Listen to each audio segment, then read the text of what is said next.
And there's quite a few folks out there building in or around our space with Depot that believe, oh, you can't do these types of things within the big cloud providers because they're too expensive, or because they don't have the latest generation hardware, or there's performance inefficiencies at the disk level, whatever the case might be. There's arguments out there that you can't make developers build exponentially faster with the backing system being a big name cloud provider like AWS. And at Depot, I think at this point it's pretty fundamentally clear. We don't buy into that. All of Depot is backed by AWS, and Depot still has a profit margin, and Depot still has the fastest place to build software.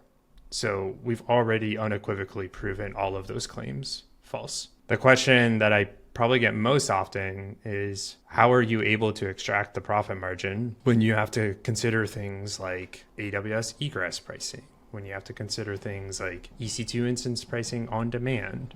And what's interesting is all of those problems have technical solutions. And that's what we've built, is we've built technical solutions. And so not only are we building an architecture internally that makes a given build 40 times faster, we've also built that architecture to be the most cost-effective way for us to make that build 40 times faster. And so we do a lot of things underneath the hood to effectively keep the margin at a per minute rate, even though everything is inside of AWS. And so some of those things that we do, for example, we can start a GitHub Actions runner within 3 seconds. This is something that we've blogged a lot about, we've talked a lot about on Hacker News. And when we talk about it publicly, we talk about, oh, okay, like we can bring a GitHub Actions runner online within 3 seconds because then your build is running faster.